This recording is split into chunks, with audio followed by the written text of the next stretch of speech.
دوران عمرہ سعودی شہزادہ سلیمان کے پاس اچانک ایک بچی آئی اور ایک پرچی پکڑا کے جس پر لکھا تھا کہ میں یتیم اور 3 دن سے بھوکی ہوں۔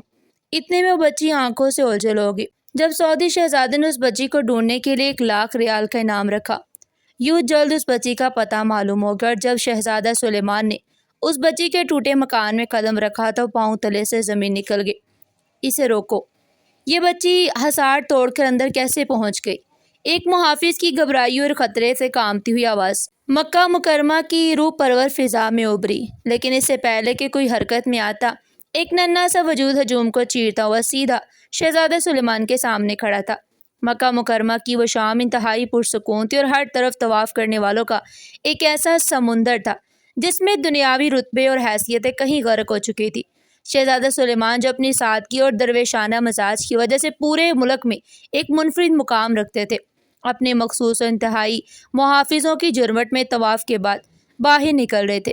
ان کی نظر زمین پر جمی تھی اور دل ایک عجیب سی کیفیت میں الجھا ہوا تھا کہ اچانک ایک چھوٹی سی بچی جس کے پاؤں میں جوتے تک نہیں تھے اور جس کا لباس جگہ جگہ سے گرد آلود تھا، سیکورٹی کے سخت ترین پہرے کو مات دیتی ہوئی بالکل ان کے قدموں کے پاس آ لگی۔ پیچھے ہٹو لڑکی، کیا کر رہی ہو؟ ایک محافظ نے آگے بڑھ کر اسے بازو سے پکڑنا چاہا۔ محافظوں کے چہرے خوف اور حیرانی سے پیلے پڑ گئے، کیونکہ یہ ان کی پیشہ ورانہ ذمہ داری کی ایک بہت بڑی چوک تھی۔ لیکن اس سے پہلے کہ وہ آگے بڑھ کر اس بچی کو سختی سے پیچھے دھکیلتے، شہزادہ سلیمان نے اپنے ہاتھ کے ایک ہلکے سے اشارے سے سب کو وہیں رکنے کا حکم دے دیا۔ رک جاؤ، اسے کچھ مت کہنا۔ شہزادے کی آواز میں ایک عجیب سا ٹھہراؤ تھا۔ اس ننھی سی بچی کی آنکھوں میں ایک عجیب سی ویرانی اور خوف کے ساتھ ساتھ ایک کمال درجے کی ہمت بھی تھی۔ اس نے اپنے چھوٹے اور کانپتے ہوئے ہاتھوں سے ایک مڑی تڑی اور میلی سی پرچی شہزادے کی طرف بڑھائی۔ شہزادہ سلیمان نے جیسی وہ پرچی اپنے ہاتھ میں لی، وہ بچی ایک سائے کی طرح مڑی، اور اس سے پہلے کہ کوئی اسے کچھ کہتا، وہ لوگوں کے اس وسیع ہجوم میں کہیں غائب ہو گئی۔ یہ سب اتنی تیزی سے ہوا کہ چند لمحوں کے لیے تو خود شہزادہ سلیمان بھی حیران رہ گئے، اور ان کے محافظ تو بالکل کھڑے تھے کہ یہ ناممکن کام آخر ممکن کیسے ہوا۔ شہزادہ سلیمان ایک انتہائی نفیس، رحم دل اور حساس انسان تھے، جو شاہی خاندان سے تعلق رکھنے کے باوجود اپنی رعایا کے دکھ درد کو اپنا ذاتی اور خاندانی دکھ سمجھتے تھے۔ پرچی ہاتھ میں آتے انہوں نے اپنے قدم وہیں روک لیے اور تجسس بڑے انداز میں اس میلی اور سلوٹوں سے بھری پرچی کو کھولنے لگے۔ حضور، یہ کسی قسم کا خطرہ بھی ہو سکتا ہے، براہ کرم اسے ہمارے حوالے کر دے۔ ان کے قریبی مشیر نے انتہائی ادب لیکن گھبراہٹ بھرے انداز میں گزارش کی۔ نہیں، یہ صرف ایک پرچی ہے، ایک التجا جو ان معصوم آنکھوں میں تھی۔ شہزادے نے اس کی بات کو مکمل طور پر مسترد کر دیا۔ انہیں اندازہ نہیں تھا کہ اس چھوٹی سی اور بظاہر بے مقصد پرچی میں کیا لکھا ہو سکتا ہے، لیکن اس بچی کے چہرے کی معصومیت اور اس کی آنکھوں میں موجود بے پناہ امید نے انہیں وہ پرچی پڑھنے پر مجبور کر دیا۔ شہزادے نے آہستگی سے وہ پرچی کھولی تو اس پر انتہائی ٹوٹی پھوٹی لکھائی میں صرف ایک مختصر سی سطر درج تھی: میں یتیم اور 3 دن سے بھوکی ہوں۔ یہ چند الفاظ نہیں تھے، جیسے کسی نے شہزادہ سلیمان کے دل پر کوئی بھاری ہتھوڑا مار دیا ہو۔ ان الفاظ کو پڑھتے شہزادے کا دل بھر آیا اور ان کی آنکھوں میں گہری نمی تیر گئی۔ میرے شہر میں بھوکی ایک یتیم کی خود کلامی کے انداز میں بڑبڑائے، ایک اتنی عظیم مقدس جگہ پر جہاں دنیا بھر سے لوگ اپنی جھولیاں بھرنے آتے ہیں، وہاں کسی معصوم بچی کا اس قدر مجبور اور بھوکا ہونا ان کے لیے بے حد تکلیف دہ اور ناقابل برداشت تھا۔ ان کا سینہ ایک انجانے درد سے سلگنے لگا کہ ان کی موجودگی اور ان کے اقتدار کے سائے میں کوئی 3 دن سے بھوکا کیسے سو سکتا ہے۔ انہوں نے اسی وقت اپنے چہرے پر موجود دکھ ایک شاہانہ سختی میں بدل ڈالا اور اپنے تمام محافظ اور سیکیورٹی انچارج کو طلب کیا: مجھے وہ بچی ہر قیمت پر چاہیے، زندہ اور سلامت۔ پورے شہر کو چھان مارو، گلیوں میں جاؤ، بازاروں میں دیکھو، جو شخص بھی اس بچی کو ڈھونڈ کر میرے سامنے لائے گا، اسے میں اسی وقت 1 لاکھ ریال کا نقد انعام دوں گا۔ شہزادے کی آواز میں ایک ایسا جلال تھا جس نے سب کو لرزا کر رکھ دیا۔ شہزادے کا یہ غیر معمولی اور سخت حکم ملتے ہی پورے علاقے میں اس بچی کے بڑے پیمانے پر اور انتہائی ہنگامی بنیادوں پر تلاش شروع ہو گئی۔ محافظوں نے اپنا گروہ بنا لیا اور ہر گلی، ہر کونے، ہر مسافر خانے اور حرم کے ارد گرد موجود ہر چھوٹے بڑے بازار میں اس بچی کا حلیہ بتا کر لوگوں سے پوچھ گچھ شروع کر دی: کیا تم نے ایسی کوئی بچی دیکھی ہے؟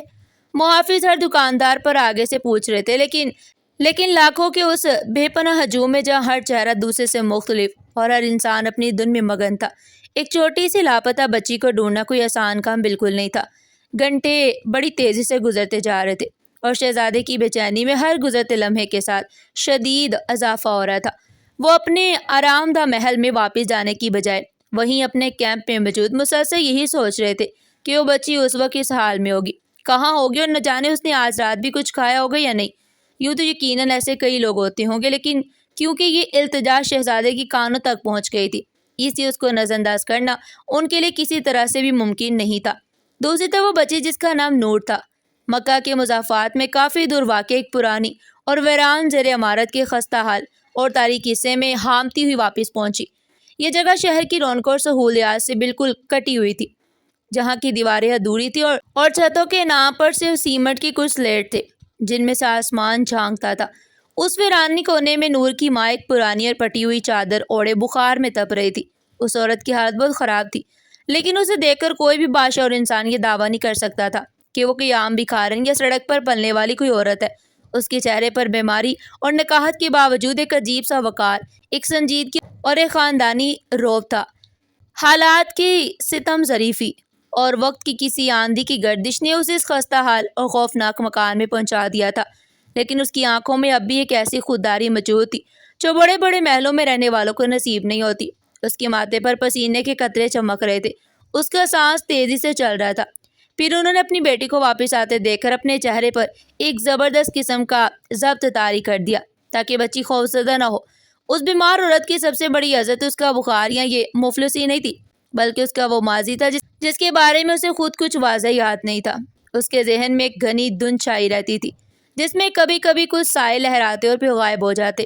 اسے بس اتنا یاد تھا کہ اس کے سر پر کسی سخت چیز سے ایک بہت گہری چوٹ لگی تھی، جس کے بعد اس کی دنیا مکمل طور پر اندھیر ہو گئی، اور جب اس نے آنکھیں کھولی تو وہ خود کو اس بچی کے ساتھ ان ویران سڑکوں پر پا چکی تھی۔ وہ اکثر اوقات اپنی اسی شدید ذہنی الجھن کے دوران زمین پر مٹی کی لکڑی کی کسی چھوٹی سی ٹہنی کی مدد سے عجیب و غریب سیدھی اور ٹیڑھی لکیریں کھینچتی رہتی تھی۔ وہ لکیریں کوئی عام نہیں ہوتی تھی، بلکہ وہ ایسے زاویے بناتی جیسے کوئی بہت ہی ماہر انسان کوئی پیچیدہ ترین نقشہ بنا رہا ہو۔ نور نے ہامتے ہوئے اپنی بیمار ماں کے پاس بیٹھ کر اپنی چھوٹی سی پانی کی بوتل سے اسے پانی پلایا اور انتہائی معصومیت اور خوشی سے بولی، ماں، آج میں نے ایک بہت اچھے اور امیر آدمی کو وہ پرچی دے دی ہے جو ہم نے لکھوائی تھی۔ وہ آدمی بادشاہ لگ رہا تھا، وہ ضرور ہمارے لیے بہت سارا کھانا بھیجے گا اور تمہاری دوائی بھی آ جائے گی۔ ماں نے بچی کی بات سن کر اپنے سینے میں ایک شدید قسم کا درد اور کسک محسوس کی۔ اس نے انتہائی پریشانی اور غصے کی ملی جلی کیفیت کے ساتھ اپنی بیٹی کو دیکھا۔ اس کا دل کٹ کر رہ گیا کہ اس کی بیٹی اتنے بڑے ہجوم میں اکیلے چلی گئی تھی، اور وہ بھی بھیک مانگنے کے لیے۔ اس نے اپنے کانپتے ہوئے ہاتھوں سے نور کو اپنے سینے سے لگایا، اس کے ماتھے کو چومتے ہوئے انتہائی سنجیدہ اور دو ٹوک الفاظ میں سے سمجھایا، میری بچی، ہم مانگنے والے نہیں ہیں، ہمارے ہاتھ صرف اللہ کے آگے پھیلتے ہیں، انسانوں کے آگے نہیں۔ ماں کی آواز بخار کی وجہ سے کانپ رہی تھی، لیکن اس میں ایک بلا کی سختی تھی۔ حالات چاہے کتنے خراب، کتنے ہی تکلیف دہ اور کٹھن کیوں نہ ہو جائے، ہمیں اپنی عزت نفس اور اپنا وقار ہر حال میں قائم رکھنا ہے۔ میں نے تمہیں منع کیا تھا نا کہ تم کبھی کسی کے آگے ہاتھ نہیں پھیلاؤ گی۔ بھوک سے مر جانا کسی کے آگے ہاتھ پھیلانے اور اپنی غیرت کا سودا کرنے سے 1000 درجے بہتر ہے۔ آئندہ کبھی ایسا مت کرنا میری جان۔ ماں کی آواز میں ایک ایسا جلال اور ایک ایسی سچائی تھی جس نے نور کو بھی خاموش کر دیا۔ حالانکہ اس کا چھوٹا سا ذہن ابھی عزت نفس اور وقار جیسے بھاری بھرکم الفاظ کے معنی سمجھنے سے قاصر تھا، لیکن وہ اپنی ماں کی آنکھوں میں موجود اس سختی اور دکھ کو بخوبی سمجھ گئی تھی۔ خوش شہزادے کے محافظ جو پاگلوں کی طرح پورے شہر کی خاک چھان رہے تھے، انہیں آخرکار ایک مقامی اور پرانے دکاندار سے ایک انتہائی اہم اور فیصلہ کن اطلاع ملی۔ حضور، میں نے اس بچی کو دیکھا ہے، وہ اکثر اس راستے سے گزرتی ہے، وہ شہر کے باہر اس ویران زیر تعمیر عمارت کی طرف جاتی ہے۔ دکاندار نے محافظوں کو تسلی بخش جواب دیا۔ محافظوں کے انچارج نے وقت ضائع کیے بغیر فوراً یہ خبر اپنے وائرلیس پر شہزادہ سلیمان تک پہنچائی۔ سب کا خیال تھا کہ شہزادہ اب اپنے کسی خاص دستے کو بھیج کر اس بچی اور اس کے گھر والوں کو اپنے دربار میں طلب کر لے گا، لیکن شہزادے نے ایسا فیصلہ کیا جس نے سب کو حیران کر دیا۔ نہیں، کوئی انہیں یہاں نہیں لائے گا، میں خود جاؤں گا اس جگہ پر۔ شہزادے نے ٹوٹے الفاظ میں کہا، میں خود اپنی آنکھوں سے دیکھنا چاہتا ہوں کہ وہ معصوم بچی اور اس کے گھر والے کن مشکل حالات میں زندگی گزارے ہیں، اور آخرکار ان پر یہ نوبت کیسی آئی۔ یہ صرف ایک روایتی مدد کا معاملہ نہیں تھا، بلکہ شہزادہ سلیمان کے یہ ایک ایسے ذاتی نوعیت کا المیہ بن چکا تھا جس کی تہہ تک پہنچنا وہ اپنا فرض سمجھ رہے تھے۔ شہزادے کا قافلہ بغیر کسی سائرن یا شاہی شور شرابے کی خاموشی سے شہر کے مضافات کی طرف روانہ ہوا، جن راستوں پر عام طور پر شاہی سواریاں کبھی نہیں گزرتی تھی۔ راستے میں شہزادہ مسلسل اپنی گاڑی کی کھڑکی سے باہر اندھیرے اور سنسان راستوں کو دیکھ رہا تھا، اور اس کے ذہن میں اس بچی کا معصوم چہرہ گردش کر رہا تھا۔ وہ دل ہی دل میں عہد کر رہا تھا کہ وہ اس بچی اور اس کے خاندان کی ہر ممکن مدد کرے گا اور انہیں ایک بہتر اور پرسکون زندگی دے گا۔ وہ اس معصوم بچے کی ہمت، اس کی ہوشیاری اور اس کی بے خوفی سے بے حد متاثر تھا، جس نے اتنے بڑے اور سخت پیرے والے ہجوم میں ان تک پہنچنے کا راستہ تلاش کر لیا تھا اور پھر کسی منجھے ہوئے انسان کی طرح غائب بھی ہو گئی تھی۔ کچھ دیر میں ان کی شاہی گاڑیاں اس کچی اور ناہموار رستوں پر ہچکولے کھاتی ہوئی اس ٹوٹی پھوٹے خستہ حال زیر تعمیر عمارت کے بالکل باہر آ کر رکی۔ یہ جگہ شہر کی چہل پہل روشنیوں اور رونقوں سے اتنی دور، اتنی سنسان تھی کہ یہاں دن کے وقت میں انسان کو وحشت محسوس ہونے لگتی۔ شہزادے نے اپنے محافظوں کو سختی سے ہدایت کی کہ کوئی بھی اندر نہیں جائے گا، تم سب یہیں رکو گے، کوئی آہٹ نہیں ہونی چاہیے۔ انہوں نے باہر ہی رکنے کا اشارہ کیا تاکہ اندر موجود لوگ اتنی بڑی سیکیورٹی کو دیکھ کر خوفزدہ نہ ہو جائے۔ انہوں نے گہری سانس لی اور پھر آہستہ آہستہ محتاط قدموں سے اس تاریک دھول مٹی سے ہٹی ہوئی اور ویران عمارت کے دلان میں داخل ہوئے، جہاں کی خاموشی میں صرف ہوا کے گزرنے کی سرسراہٹ سنائی دے رہی تھی۔ عمارت کے اندر گہرا اندھیرا تھا، جسے صرف چاند کی ہلکی سی روشنی ٹوٹی ہوئی چھت کے شکافوں سے چھن کر اندر آ رہی تھی۔ شہزادہ سلیمان کی نظر تاریکی کی عادی ہونے لگی تو انہیں اس ویرانے اور شدید خستہ حالی میں بھی ایک حیرت انگیز قسم کا سکون محسوس ہوا۔ فرش پر بکھری ہوئی مٹی اور ملبے کو ایک طرف انتہائی ترتیب اور صفائی سے سمیٹا گیا تھا، اور ایک پرانے گدے کے ٹکڑے پر مٹی کے پیالے میں پانی اور کچھ سوکھی روٹیوں کے ٹکڑے بڑی احتیاط سے رکھے ہوئے تھے، جیسے وہ کوئی بہت قیمتی ہو۔ یہ منظر شہزادے کے دل میں کسی تیر کی طرح پیوست ہو گیا کہ ایک طرف ان کے شاہی دسترخوان پر نعمتوں کے انبار لگے ہوتے ہیں، اور دوسری طرف اس معصوم بچی کا یہ کل اثاثہ تھا جو شاید اسے بھی پیٹ بھر کر نصیب نہیں تھا۔ وہ انتہائی دھیمی قدموں شدت سے دھڑکتے دل کے ساتھ مزید آگے بڑھے تو ایک تاریک کونے سے کسی کے بولنے کی انتہائی مدھم آواز آئی۔ انہوں نے ایک ٹوٹی ہوئی ادھوری دیوار کی اوٹ میں رک کر جھانکا۔ سامنے کا منظر انتہائی دلخراش تھا۔ نور ایک پرانی سی بوری پر بیٹھی اپنی بیمار ماں کا سر اپنے ننھے اور کمزور ہاتھوں سے دبا رہی تھی۔ نور، تم تھک گئی ہوگی میری بچی، آ کر میرے ساتھ لیٹ جاؤ اور آرام کرو۔ ماں کی آواز میں بخار کی وجہ سے شدید کپکپاہٹ تھی، لیکن ممتا کا جذبہ پوری طرح حاوی تھا۔ نہیں ماں، میں بالکل نہیں تھکی، آپ فکر نہ کریں۔ وہ آدمی بہت اچھا تھا، اس کی آنکھوں میں رحم تھا، وہ ضرور ہمارے لیے کھانا اور آپ کے لیے دوائی لے کر آئے گا۔ میں جا کر اس کا انتظار کروں گی۔ نور کی اس معصومانہ اور یقین سے بھری ہوئی بات نے دیوار کی اوٹ میں کھڑے شہزادہ سلیمان کی آنکھوں سے بے اختیار آنسو نکال دیے۔ ایک مدھم سی روشنی اس کونے میں جل رہی تھی جو کسی پرانے تیل کے ڈبے میں تھوڑا سا تیل ڈال کر بنائی گئی تھی، اور اس کی لرزتی ہوئی لو دیواروں پر عجیب و غریب سائے بنا رہی تھی۔ شہزادے نے اپنے جذبات پر قابو پایا اور اپنا قدم جان بوجھ کر تھوڑا زور سے زمین پر رکھا تاکہ ان کے جوتوں کی آواز پیدا ہو اور ان کی اچانک موجودگی سے وہ دونوں ماں بیٹی خوفزدہ نہ ہو جائے۔ شہزادے کے قدموں کی آواز سن کر نور نے چونک کر شدید گھبراہٹ میں دروازے کی طرف دیکھا، اور اس کے ساتھ ہی وہ بیمار عورت جو بخار اور درد سے نڈھال تھی، اس نے بھی کسی انجانے خطرے کے پیش نظر فوراً اپنا چہرہ دروازے کی سمت موڑا۔ اس نے تیز سے نور کو اپنے پیچھے چھپایا اور خود آگے ہو کر ایک ڈھال بن گئی۔ اس مدھم سی لرزتی روشنی اور چھت کے شگافوں سے چھن کر آنے والی چاند کی کرنوں کے اس ملنے والے عکس میں جیسے شہزادہ سلیمان کی نظر اس عورت کے زرد نقاہت زدہ اور مٹی میں ہٹے ہوئے چہرے پر پڑی تو ان کے قدموں تلے سے جیسے زمین ہی کھسک گئی۔ ان کی آنکھیں حیرت اور ایک ناقابل یقین کیفیت سے پوری طرح پھیل گئی۔ ان کا سانس جیسے سینے میں ہی اٹک کر رہ گیا اور ان کے جسم کا خون جیسے ایک لمحے کے لیے جم سا گیا۔ کون ہو تم؟ اور یہاں اس وقت کیا چاہتے ہو؟ چلے جاؤ یہاں سے ورنہ میں شور مچا دوں گی۔ اس بیمار عورت کی آواز میں نقاہت تھی، لیکن اس کے لہجے کی کرواہٹ اور اس کا غصہ بتا رہا تھا کہ وہ کوئی عام عورت نہیں ہے بلکہ اپنی عزت کی حفاظت کرنا خوب جانتی ہے۔ لیکن شہزادہ سلیمان کو تو جیسے کچھ سنائی نہیں دے رہا تھا۔ وہ کچھ لمحوں کے لیے وہیں ایک بے جان اور پتھر کی بت بن کر رہ گئے، جیسے کسی نے ان پر سختہ طاری کر دیا ہو۔ ان کے ذہن میں ایک ہی لمحے میں ہزاروں سوال ایک خوفناک طوفان کی طرح ٹکرانے لگے کہ کیا ان کی آنکھیں انہیں کوئی بہت بڑا دھوکہ دے رہی ہیں؟ یہ حقیقت واقعی اتنی تلخ اور اتنی لرزا دینے والی ہو سکتی ہے جو اس وقت ان کے بالکل سامنے اس کھنڈر میں موجود تھی۔ انہوں نے اپنی آنکھیں سختی سے بند کی اور دوبارہ کھول کر اس عورت کے چہرے کو دیکھا جس کی آنکھوں میں مفلسی کے باوجود ایک عجیب سی چمک اور وقار تھا۔ یہ چہرہ ان کے لیے ہرگز اجنبی نہیں تھا بلکہ یہ وہ چہرہ تھا جس کی تلاش میں برسوں پہلے پوری شاہی فوج کو دن رات ایک کر دیا گیا اور جس کے ملنے کی تمام امیدیں کب کی دم توڑ چکی تھی۔ شہزادہ سلیمان کا دل زور زور سے دھڑک رہا تھا۔ شہزادے کے خشک ہوتے ہوئے ہونٹ کچھ بولنے کے لیے ہلے، لیکن آواز جیسے حلق میں ہی کہیں گہرائی میں پھنس کر رہ گئی۔ ان کے منہ سے ایک لفظ بھی ادا نہ ہو سکا۔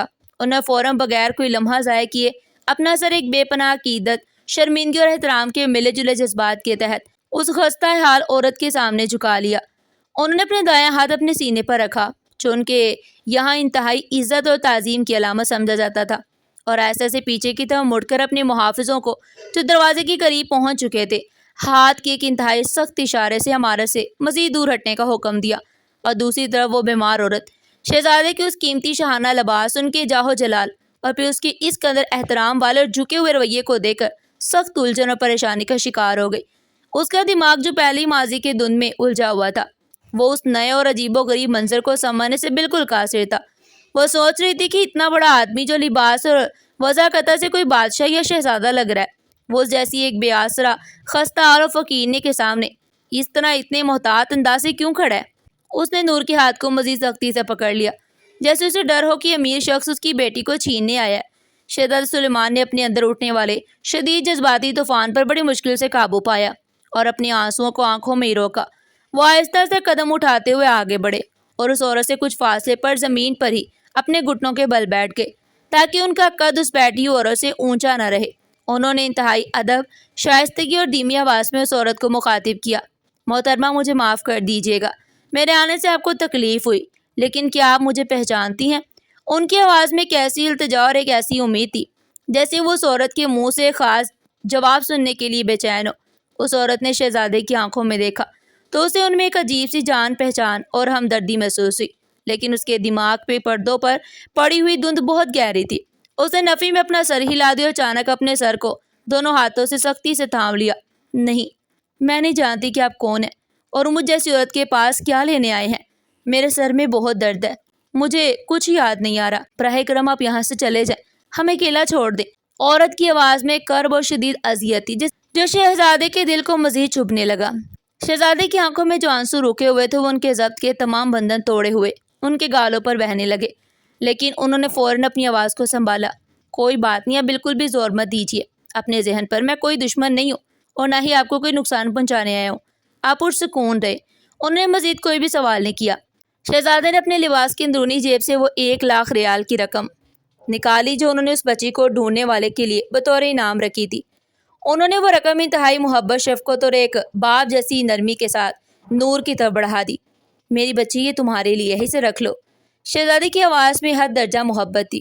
نور نے حیرت سے ان پیسوں کو دیکھا، لیکن اس سے پہلے کہ وہ ہاتھ بڑھاتی اس کی ماں نے انتہائی غصے اور وقار سے شہزادے کو ٹوک دیا۔ آپ اپنے پیسے واپس اپنی جیب میں رکھ لیں، ہم آپ کی کسی خیرات یا زکوٰۃ کی ضرورت نہیں ہے۔ ہم غریب ضرور ہیں لیکن ہم نے ابھی تک بھیک مانگنا شروع نہیں کیا۔ عورت کا لہجہ کسی ملکہ سے کم نہیں تھا جس پر مفلسی کا کوئی اثر نہیں تھا۔ شہزادے نے اس انکار پر برا ماننے کی بجائے ایک انتہائی پرسکون اور عقیدت بڑی مسکراہٹ کے ساتھ جواب دیا، محترمہ، یہ کوئی خیرات یا بھیک نہیں ہے اور نہ ہی میں آپ کی عزت نفس کو ٹھیس پہنچانے کی جرات کر سکتا ہوں۔ یہ رقم تو آپ کی اس بیٹی کی اس بے پناہ ہمت اور بہادری کا انعام ہے جس نے میرے اتنے سخت اور پہرے داروں کے حصار کو اکیلے ہی مات دی اور بر وقت اپنی بات پہنچائی۔ یہ مانگنے کا صلہ نہیں بلکہ یہ اس کی قابلیت کا انعام ہے اور یہ اس کا حق ہے جو اسے ملنا چاہیے۔ شہزادے نے جس خوبصورتی سے اس عورت کی عزت نفس کو مجروح کیے بغیر اس کے انا کی تسکین دی تھی، اس پر وہ بیمار عورت مزید کوئی انکار نہ کر سکی اور خاموش ہو گئی۔ شہزادے نے اسی وقت اپنے مخصوص اور ذاتی عملے کو اپنے وائرلیس پر اندر بلا لیا اور انتہائی سخت اور واضح الفاظ میں انہیں احکامات جاری کیے۔ ان دونوں کو فوری یہاں سے نکالو اور شہر کے سب سے بڑے اور شاہی اسپتال میں منتقل کرو۔ شہزادے کی آواز میں وہ نرمی نہیں تھی بلکہ ایک حکمران کا جلال تھا۔ یاد رکھو، ان دونوں ماں بیٹی کو انتہائی VIP پروٹوکول کے ساتھ لے جایا جائے گا۔ کوئی عام ایمبولینس نہیں بلکہ شاہی قافلے کی گاڑیاں استعمال ہوگی اور ہاسپٹل کا سارا عملہ ان کے استقبال کے لیے دروازے پر موجود ہونا چاہیے۔ ان کی شان میں کوئی ایک معمولی سی بھی گستاخی یا کمی برداشت نہیں کی جائے گی۔ محافظوں نے تیزی سے اور انتہائی احترام کے ساتھ ان احکامات پر عمل درآمد شروع کر دیا اور کچھ ہی دیر میں وہ ویران عمارت ان کے قدموں سے خالی ہو گئی۔ شاہی ہاسپٹل کا وہ مخصوص اور انتہائی حساس حصہ جہاں عام طور پر صرف شاہی خاندان کے افراد یا ریاست کے اعلیٰ ترین مہمانوں کا علاج کیا جاتا تھا، آج ایک غیر معمولی سرگرمی کا مرکز بنا ہوا تھا۔ ہر طرف شہزادہ سلیمان کے ذاتی محافظ انتہائی سخت پہرا دے رہے تھے۔ وہ عورت جو چند گھنٹے پہلے گرد آلود اور خستہ حال زیر تعمیر عمارت کے تاریک کونے میں بخار سے تپ رہی تھی، اب ایک انتہائی نرم اور صاف ستھرے بستر پر نیم غنودگی کی حالت میں تھی۔ جیسے اس کے حواس کچھ بحال ہوئے اور اس نے اپنی بھاری پلکیں کھولی تو اس کا پہلا رد عمل کسی عام مریض کی طرح اپنی بیماری یا درد کے بارے میں پوچھنا نہیں تھا، بلکہ اس کی زرد آنکھوں میں ایک دم سے شدید چوکنا پن اور خوف ابھر آیا۔ اس نے تیزی سے اپنے ارد گرد کے اس اجنبی اور ماحول کا جائزہ لیا اور ایک ہی جھٹکے سے اپنے ہاتھ پر لگی ہوئی سوئی کو کھینچنے کی کوشش کی۔ میری بچی کہاں ہے؟ تم لوگوں نے میری نور کو کہاں رکھا ہے؟ مجھے سچ بتاؤ۔ ڈیوٹی پر موجود نرسیں گھبرا کر آگے بڑھیں اور اسے تسلی دینے لگی کہ اس کی بیٹی بالکل محفوظ اور ساتھ والے کمرے میں سو رہی ہے، لیکن وہ عورت کسی زبانی تسلی پر یقین کرنے والی نہیں تھی، کیونکہ سڑکوں کی تلخ زندگی نے اسے سکھایا تھا کہ کوئی بھی امیر یا طاقتور انسان بغیر کسی غرض کے ان جیسی بے سہارا عورتوں کی مدد نہیں کرتا۔ جب تک تم میری بیٹی کو میرے سامنے اس بستر پر نہیں لا کر بٹھاؤ گی، میں کسی ڈاکٹر کو اپنا علاج نہیں کرنے دوں گی۔ مجھے تم لوگوں کی اس اچانک ہمدردی پر بالکل اعتبار نہیں ہے، اور میری نور کو میرے پاس لے کر آؤ، مجھے وہ اپنی آنکھوں کے سامنے چاہیے۔ اس عورت کا یہ مطالبہ بالکل حقیقت پسندانہ اور جذباتی لحاظ سے انتہائی درست تھا۔ ڈاکٹر ہاشم جو اسی وقت کمرے میں داخل ہوئے، انہوں نے صورتحال کی نزاکت کو سمجھتے ہوئے نرسوں کو اشارہ کیا کہ فوراً اس بچی کو لایا جائے، کیونکہ مریضہ کا ذہنی سکون ادویات سے زیادہ ضروری تھا اور وہ کسی بھی قسم کی جذباتی بے چینی کو نظر انداز نہیں کر سکتے۔ چند ہی لمحوں میں نور کو اس کمرے میں لایا گیا جسے نہلا دھلا کر صاف ستھرے کپڑے پہنائے گئے تھے۔ اس بچی کو بالکل صحیح سلامت اور مسکراتا ہوا دیکھ کر اس عورت کے چہرے پر موجود وہ سخت اور دفاعی تاثر قدرے کم ہوا اور اس نے نور کو اپنے سینے سے لگا کر اطمینان کا ایک لمبا سانس لیا۔ نور نے خوشی سے چہکتے ہوئے بتایا کہ وہ امیر آدمی سچ میں بہت اچھا ہے، اس نے انہیں یہ خوبصورت کمرہ دیا اور بہت سارا لذیذ کھانا بھی کھلایا۔ ماں نے بچی کی بات سن کر اس کے ماتھے کو چوما، لیکن اس کا ذہن ابھی بھی اس اچانک ملنے والی شاہانہ سہولت کے پیچھے چھپے حقائق کو سمجھنے کی کوشش میں الجھا ہوا تھا۔ اس نے نور کو اپنے بستر کے کونے میں بٹھا لیا اور سختی سے ہدایت کی کہ وہ کسی بھی صورت اس کی نظروں سے دور نہیں جائے گی۔ جیسے جیسے ادویات کا اثر بڑھا، وہ عورت دوبارہ نیم غنودگی میں چلی گئی، لیکن اس کے جسم کا ایک حصہ مسلسل حرکت میں رہا۔ ڈیوٹی پر موجود نرسیں انتہائی حیرت سے دیکھتی تھی کہ وہ عورت آنکھیں بند کیے بستر پر لیٹی ہوتی، لیکن اس کے دائیں ہاتھ کی انگلیاں مسلسل بستر کی سفید چادر پر کسی خاص ترتیب اور تناسب کے ساتھ حرکت کرتی تھی۔ یہ کوئی عام ذہنی خلل یا بے ہنگم حرکات نہیں تھی، بلکہ اس کی انگلیوں کی رفتار اور ان کے زاویے اتنے ناپے تلے اور منظم تھے جیسے کوئی انتہائی ماہر انسان کسی پیچیدہ چیز کی پیمائش کر رہا ہو۔ ایسا محسوس ہوتا تھا کہ اس کے ہاتھ ایک خاص پیمانے کے تحت حرکت کرتے ہیں اور وہ بار بار ایک ہی طرح کی لکیریں سیدھی اور تیرچی سمتوں میں کھینچتی ہے، جس میں اس کے خاندانی ہنر اور اس کے برسوں کے پیشہ ورانہ تجربے کی جھلک صاف دکھائی دیتی تھی۔ ایسا لگتا تھا جیسے اس کی لاشعور میں کوئی بہت بڑا خاکہ محفوظ ہے جسے وہ ہر وقت اپنے اعصاب پر محسوس کرتی ہے، اور اس کے ہاتھ اس کھانے کو حقیقت کا روپ دینے کے لیے بے چین رہتے ہیں۔ یہ محض ایک عادت نہیں تھی، بلکہ اس کے ذہن کی وہ پختہ صلاحیت تھی جو اس کی یادداشت چلے جانے کے باوجود اس کے وجود کا حصہ بنی ہوئی تھی اور جسے کوئی بیماری یا مفلسی مٹا نہیں سکی تھی۔ شہزادہ سلیمان کا روزمرہ کا معمول اب بالکل بدل کر رہ گیا۔ وہ جو ریاست کے انتہائی اہم اور مصروف ترین معاملات کی نگرانی کرتے تھے، اب اپنا سارا ضروری کام اور شاہی دربار کے اہم اجلاس آدھے میں چھوڑ کر روزانہ اس ہاسپٹل کا چکر لگاتے تھے۔ وہ گھنٹوں اس کمرے کے باہر موجود اس شیشے کی بڑی دیوار کے پار کھڑے رہتے تھے اور اس عورت کو انتہائی خاموش گہری عقیدت اور فکر مندی کے ساتھ دیکھتے رہتے۔ ان کی مسلسل موجودگی اور اس قدر غیر معمولی دلچسپی نے ہاسپٹل کے سارے عملے اور انتظامیہ کے دلوں میں ایک بے پناہ تجسس پیدا کر دیا تھا۔ پورا ہاسپٹل اس راز کو جاننے کے لیے بے چین تھا کہ آخر اس ویرانے سے ملنے والی اس خستہ حال اور بیمار عورت میں ایسی کیا خاص بات ہے جس کے لیے وقت کے اتنے بڑے اور طاقتور شہزادے نے پورے ہاسپٹل کا نظام الرٹ کر رکھا ہے، اور جو ہر وقت اس قدر فکر مند رہتے ہیں کہ ایک دن ہسپتال کے چیف ایڈمنسٹریٹر نے ہمت کر کے انتہائی شائستگی کے ساتھ شہزادے سے پوچھنے کی کوشش کی کہ اگر وہ اس خاتون کے ماضی یا ان کے پس منظر کے بارے میں کچھ آگاہ کرتے ہیں تو علاج میں مزید آسانی ہو سکتی ہے۔ لیکن شہزادہ سلیمان نے فوراً اپنا چہرہ اس کی طرف موڑا اور ان کی آنکھوں میں ایک ایسی شاہانہ سختی اور ناراضگی تھی جس نے ایڈمنسٹریٹر کو وہیں کے وہیں خاموش کر دیا۔ میں نے آپ کو اس ہاسپٹل کا نظام چلانے اور مریضوں کو بہترین سہولت فراہم کرنے کی ذمہ داری دی ہے، کسی کے ماضی کی تفتیش کرنے کی نہیں۔ شہزادے کا لہجہ انتہائی دو ٹوک اور سخت تھا۔ آپ سب کو سختی سے ہدایت کی جاتی ہے کہ کوئی بھی شخص اس عورت یا اس کی بیٹی سے ان کے ماضی کے بارے میں کوئی ایک معمولی سا سوال بھی نہیں کرے گا، اور نہ ہی ان پر کسی قسم کا کوئی ذہنی دباؤ ڈالا جائے گا۔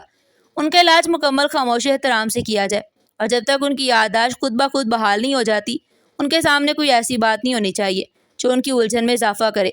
شہزادے کو اس واضح اور سخت حکم کے بعد پورے ہاسپٹل میں کسی کی ہمت نہیں ہوئی کہ وہ اس عورت کی شناخت کے بارے میں کوئی سرگوشیاں کرے۔ چند ہفتوں کے بہترین علاج، غذائیت و انتہائی نگرانی کے بعد آخرکار وہ عورت جسمانی طور پر کافی حد تک سنبھل گئی۔ اس کے چہرے کی زردی اور وہ موت جیسی نکاہت اب ختم ہو رہی تھی اور اس کی جگہ ایک صحت مند اور قدرے پرسکون تاثر نے لے لی۔ اس کے دماغ پر پچھلے کئی سالوں سے جو ایک گہری دھند اور الجھن کا پردہ پڑا ہوا تھا، وہ ادویات اور مکمل ذہنی آرام کی وجہ سے آہستہ آہستہ چھٹنے لگا۔ ایک روشن صبح جب نرس معمول کے مطابق اس کا معائنہ کرنے، اسے ناشتہ دینے کے لیے کمرے میں داخل ہوئی تو اسے دیکھا کہ وہ عورت آج اپنے بستر پر سہارا لے کر بیٹھی ہوئی ہے۔ اس کی نظر سامنے دیوار پر جمی ہے۔ آج اس کی آنکھوں میں وہ ویرانی، وہ الجھن اور وہ خوف بالکل نہیں تھا جو پچھلے کئی ہفتوں سے اس کی پہچان بنا ہوا تھا۔ اس کی بجائے آج اس کی آنکھوں میں ایک عجیب سی چمک، ایک زبردست قسم کا اعتماد اور ایک ایسی گہری سنجیدگی تھی جو ایک پڑھے لکھے اور باوقار انسان کی نشانی ہوتی ہے۔ اس نے نرس کو اپنی طرف آتے دیکھ کر انتہائی شائستہ اور ایک باوقار لہجے میں مخاطب کیا جو اس کے پچھلے روپ سے بالکل مختلف اور انتہائی سلجھا ہوا تھا۔ مجھے ایک صاف کاغذ کا بڑا سا ٹکڑا اور کچھ اچھی قسم کی پینسلیں چاہیے۔ میرا ذہن اس وقت کچھ بنانے کے لیے شدید بے چین ہے اور میں ان لکیروں کو کاغذ پر اتارنا چاہتی ہوں جو ہر وقت میرے دماغ میں گردش کرتی رہتی ہیں۔ نرس اس عورت کی اس اچانک تبدیلی اور اس کے اعتماد کو دیکھ کر حیران رہ گئی تھی۔ اس نے فوراً مسکرا کر سر ہلایا اور تیزی سے کمرے سے باہر نکل گئی۔ چند ہی منٹوں میں وہ ایک بڑا سا اور ایک انتہائی معیاری ڈرائنگ بورڈ، ڈرافٹنگ کے مختلف سائزز کے کاغذات، جدید قسم کی پینسل اور پیمائش کے کچھ بنیادی آلات لے کر اس عورت کے سامنے حاضر ہو گئی، جسے دیکھ کر اس عورت کے چہرے پر ایک گہرا اطمینان بھر آیا۔ اس عورت نے جیسے ہی وہ ڈرائنگ بورڈ اور پینسل اپنے ہاتھ میں لی تو اس کا پورا انداز ہی بدل گیا۔ اس نے بورڈ کو اپنے سامنے سیٹ کیا اور کاغذ پر جھک گئی۔ اس کے پینسل پکڑنے کے انداز اور اس کی انگلیوں کی مضبوط گرفت سے ہی ظاہر ہوتا تھا کہ وہ یہ کام کسی شوق کے طور پر نہیں کری۔ اس کا ہاتھ انتہائی روانی سے چل رہا تھا۔ اسے ذرا سا بھی سوچنے یا کسی چیز کو مٹانے کی ضرورت پیش نہیں آ رہی تھی۔ وہ بالکل کسی مشین کی طرح درست زاویے بنا رہی تھی۔ کمرے میں موجود ڈاکٹر ہاشم اور نرسیں اس وقت بالکل ساکت کھڑے یہ سارا منظر دیکھ رہے تھے۔ چند ہی گھنٹوں کی مسلسل انتہائی توجہ طلب محنت کے بعد اس نے ایک بڑے سے کاغذ پر ایک انتہائی پیچیدہ، تفصیلی، عظیم الشان شاہی محل کا ایک مکمل اور حیرت انگیز نقشہ اتار دیا۔ اس نقشے میں محل کے ہر چھوٹے بڑے کمرے، میناروں کی اونچائی، کھڑکیوں کے زاویے اور باغوں کی ترتیب کو اتنی باریکی اور اتنے درست حساب کے ساتھ بنایا گیا تھا کہ کوئی بھی ماہر آرکیٹیکٹ اسے دیکھ کر دنگ رہ جاتا۔ یہ کوئی عام ڈرائنگ یا کسی عمارت کا خاکہ نہیں تھا، بلکہ ایک انتہائی اعلیٰ درجے کا پیشہ ورانہ شاہکار تھا جس میں کسی بھی قسم کی کوئی تکنیکی خامی یا جھول نکالنا ناممکن تھا۔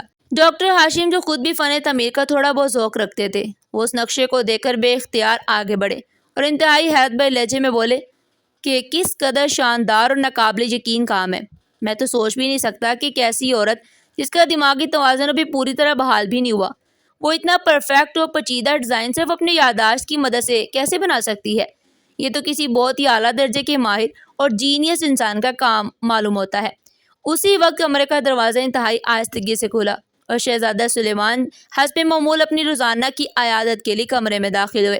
ان کے چہرے پر ہمیشہ کی طرح فکر مندی تھی، لیکن جیسے ہی ان کی نظر سیدھی اس ڈرائنگ بورڈ اور اس پر بنے ہوئے اس عظیم و شان شاہی محل کے پیچیدہ نقشے پر پڑی، ان کے قدم وہیں کے وہیں رک گئے۔ ان کی آنکھوں میں حیرت کا کوئی تاثر نہیں تھا، بلکہ اس کی جگہ انتہائی پرسکون، گہری اور فکریہ مسکراہٹ نے لے لی۔ ایسا لگ رہا تھا جیسے وہ برسوں سے اسی ایک منظر کے منتظر تھے اور آج ان کی وہ طویل تلاش اور انتظار اپنے شاندار اختتام کو پہنچ گیا۔ ان کی آنکھیں شدت جذبات سے نم ہو گئیں۔ انہوں نے اپنے قدم آہستہ آہستہ آگے بڑھائے۔ وہ اس عورت کے بالکل قریب جا کر کھڑے ہو گئے اور انتہائی عقیدت اور گہری شناسائی کے ساتھ اس کی طرف دیکھا، جو ابھی تک اپنے بنائے ہوئے نقشے کو تنقیدی نگاہ سے دیکھ رہی تھی۔ آپ کے ہاتھوں کا یہ ہنر، آپ کی یہ لازوال قابلیت اور آپ کے فن کا یہ کمال آج بھی بالکل ویسا ہی ہے جیسا برسوں پہلے تھا۔ سرداشا، شہزادی کی آواز میں کیسی گہرائی اور ایک ایسا جذبہ تھا جس نے پورے کمرے کی فضا کو ایک لمحے کے لیے ساکت کر دیا۔ سرداشا نام سنتی اس عورت کے پورے جسم میں جیسے کسی نے ایک زوردار جھٹکا دیا ہو۔ اس کے ذہن کے ان تاریک بند کمروں میں جو پچھلے 6 سالوں سے بند پڑے تھے، اچانک روشنی کی کرنیں پھوٹ پڑی۔ اس کے دماغ کی وہ رگیں جو ایک شدید صدمے کی وجہ سے سن ہو چکی تھی، وہ ایک دم سے بیدار ہو گئی۔ اسے اپنا نام، اپنا رتبہ، اپنا وہ شاندار ماضی اور وہ تمام کھوئی ہوئی یادیں ایک فلم کی طرح اپنے دماغ کے پردے پر چلتی ہوئی محسوس ہونے لگی۔ اس نے اپنے کانپتے ہوئے ہاتھوں سے اپنا چہرہ چھپا لیا۔ اس کی آنکھوں سے بے اختیار آنسو بہنے لگے کیونکہ اس کی تمام یادداشت مکمل اور واضح طور پر واپس آ چکی تھی۔ اور اسے یاد آ گیا تھا کہ وہ کون ہے اور یہ شہزادہ کون ہے اور وہ اس مقام تک کن حالات سے گزر کر پہنچی تھی۔ یہ وہ جذباتی موڑ تھا جس نے کمرے میں موجود ہر شخص کو حیران کر دیا تھا۔ وہ کوئی عام بھیک مانگنے والی یا سڑکوں پر آتے جاتے نظر آنے والی کوئی لاوارث عورت بالکل نہیں تھی، بلکہ وہ سرداشا تھی، پورے ملک کی سب سے مایہ ناز، سب سے قابل اور سب سے مشہور آرکیٹیکٹ، جسے کچھ عرصہ پہلے شہزادہ سلیمان کے والد جو اس وقت کے حکمران تھے انہوں نے اپنے خوابوں کے شاہی محل کا نقشہ بنانے کے لیے خصوصی طور پر منتخب کیا تھا۔ سرداشا ایک ایسا نام تھا جس کے بنائے ہوئے ڈیزائن پورے ملک میں فن تعمیر کی مثال سمجھے جاتے تھے اور اس کی قابلیت کا کوئی ثانی نہیں تھا۔ لیکن آج سے ٹھیک 6 سال پہلے جب وہ اپنے خاندان کے ساتھ عمرے کی سعادت حاصل کرنے گئے تو حرم کے قریب ایک اچانک مچنے والی خوفناک بھگدڑ میں وہ اپنے شوہر اور باقی خاندان سے بچھڑ کر لاپتہ ہو گئی تھی۔ اس حادثے میں اس کے شوہر کے انتقال کی تصدیق ہو گئی تھی، لیکن سرداشا کی کوئی خبر نہیں ملی تھی اور اس کے اسی لاپتہ ہونے کے شدید صدمے کی وجہ سے وہ عظیم شاہی محل کا کام وہیں کا وہیں ادھورا رک گیا تھا، کیونکہ حکمران کا ماننا تھا کہ جو نقشہ سرداشا کے ذہن میں ہے وہ کوئی اور عقیدت کاغذ پر اتار ہی نہیں سکتا۔ شہزادہ سلیمان نے اسی وقت ڈاکٹر ہاشم و باقی عملے کو کمرے سے باہر جانے کا اشارہ کیا اور سرداشا کے پاس بیٹھ کر انتہائی دکھ اور احترام کے ساتھ بولے، پوری دنیا نے، حتیٰ کہ ہم نے بھی یہی سمجھ لیا تھا کہ آپ اس ثانیہ میں جان کی بازی ہار چکی۔ ہم نے کئی سال تک آپ کو ڈھونڈنے کی کوشش کی، لیکن جب کوئی سراغ نہ ملا تو ہم سب مایوس ہو گئے۔ سرداشا نے اپنی آنسو صاف کرتے ہوئے انتہائی غمگین لیکن ایک مضبوط آواز میں جواب دیا، مجھے اس بھگدڑ میں سر پر ایک بہت بڑی چوٹ لگی تھی، جس کے بعد مجھے کچھ یاد نہیں رہا کہ میں کون اور کہاں سے آئی ہوں۔ بس نور میرے ساتھ تھی جسے میں نے مرنے نہیں دیا۔ میں نے پچھلے 6 سالوں سے ایک ایسی ذہنی اذیت اور گہرے اندھیرے میں گزارے جس کا تصور بھی آپ کے لیے محال ہے۔ شہزادہ سلیمان، مجھے اپنا نام تک یاد نہیں تھا، بس مجھے اتنا یاد تھا کہ مجھے اپنی بچی کی حفاظت کرنی ہے اور اسے کسی کے آگے ہاتھ نہیں پھیلانے دینا۔ سرداشا کی آواز میں ایک ماں کا درد اور ایک عورت کی بے بسی تھی۔ یہ ایک ایسی حقیقت تھی جس نے سب کو ایک بہت بڑا سبق سکھایا تھا۔ اس قدر شدید ذہنی صدمے یادداشت کے مکمل زوال پر گزر جانے اور ایک طویل عرصے تک بدترین مفلسی اور فاقوں کا شکار رہنے کے باوجود سرداشا کا وہ خاندانی وقار، اس کی اندرونی تربیت اسے کبھی بھی بھیک مانگنے یا کسی کے آگے ہاتھ پھیلانے پر مجبور نہ کر سکی۔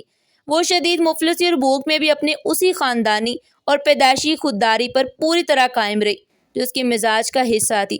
اس کے ذہن نے اسے اس کا نام اور لقب تو بلا دیا تھا، لیکن اس کے اندر چھپا ہوا وہ ایک سچا اور انتہائی پروفیشنل آرکیٹیکٹ اس ویران اور خستہ حال عمارت میں بھی ان کے ہاتھوں سے مٹی پر محلوں کے نقشے بنواتا رہا، جو اس کے فن کی سچائی اور اس کے پیشے سے اس کی لازوال لگن تھی، جس نے اس کی اصل پہچان کو مرنے نہیں دیا۔ سرداشا نے نور کو اپنے سینے سے لگایا جو ابھی حیرت سے اپنی ماں اور اس امیر آدمی کو دیکھ رہی تھی، اور نور کے بالوں میں ہاتھ پھیرتے ہوئے بولی، تم نے مجھ سے پوچھا تھا نا کہ میں لکیریں کیوں بناتی ہوں اور ہم مانگتے کیوں نہیں؟ میری بچی، ہم ان محلوں کو بنانے والے لوگ ہیں، ہم ان کی دہلیز پر بھیک مانگنے والے فقیر نہیں ہیں۔ آج تمہیں تمہارا اصل گھر اور تمہارا اصل مقام واپس مل گیا، اب تمہیں کبھی ان سڑکوں پر بھوکا نہیں سونا پڑے گا۔ حالات چاہے انسان پر کتنے ہی مشکل کیوں نہ ہو جائیں، وقت کی گردش اسے کیسی ہی بستیوں میں کیوں نہ دھکیل دے، لیکن ایک سچا باصلاحیت اور غیرت مند انسان اور اپنا اندرونی جوہر کبھی نہیں کھوتا۔ مکہ کی ان ہجوم والی گلیوں میں ایک معصوم بچی کے ہاتھوں میں موجود اسے ایک چھوٹی سی اور میلی پرچی نے نہ صرف اس بھوکی اور لاوارث بچی کی تقدیر کو ہمیشہ کے لیے بدل کر رکھ دیا، بلکہ ایک بھولی ہوئی اور دنیا کی نظروں میں گم شدہ عظیم شخصیت کو اس کا وہ کھویا ہوا مقام، اس کی وہ کھوئی ہوئی پہچان، اس کا وہ شاندار وقار بھی پورے احترام کے ساتھ واپس دلا دیا۔ شہزادہ سلیمان نے اسی وقت احکامات جاری کیے کہ سرداشا کی مکمل صحتیابی کے بعد وہ رکا ہوا شاہی محل کا منصوبہ دوبارہ اسی کی سرپرستی اور نگرانی میں شروع کیا جائے گا، اور نور کی تعلیم و تربیت کا سارا خرچ شاہی خزانے سے پورے اعزاز کے ساتھ ادا کیا جائے گا۔ مکہ کی ان پر نور فضاؤں میں شروع ہونے والا یہ کٹھن امتحان اب اپنے خوبصورت انجام کو پہنچ چکا تھا، اور دنیا کو یہ انمول سبق بھی دے گیا تھا کہ انسان کی اصل طاقت اس کا مال و زر نہیں، بلکہ اس کا وہ غیر متزلزل ایمان اور خودداری ہے جو اسے سوائے اللہ کے کسی اور کے آگے ہاتھ پھیلانے سے روکے رکھتی ہے۔ پھر اسی یقین کی بدولت رب کائنات اسے وہاں سے عزت اور مقام عطا کرتا ہے جہاں اس کا گمان بھی نہیں ہوتا۔ کمنٹ سیکشن میں اپنی قیمتی رائے کا اظہار ضرور کیجیے گا اور اس طرح کی مزید سبق آموز کہانیاں سننے کے لیے چینل کو سبسکرائب کریں، ویڈیو کو لائک کریں اور زیادہ سے زیادہ شیئر کریں۔ اور ہاں، پھر ملتے ہیں ایک نئی اور سبق آموز کہانی کے ساتھ۔ تب تک کے لیے اپنا بہت سارا خیال رکھے گا۔ شکریہ۔ اللہ حافظ۔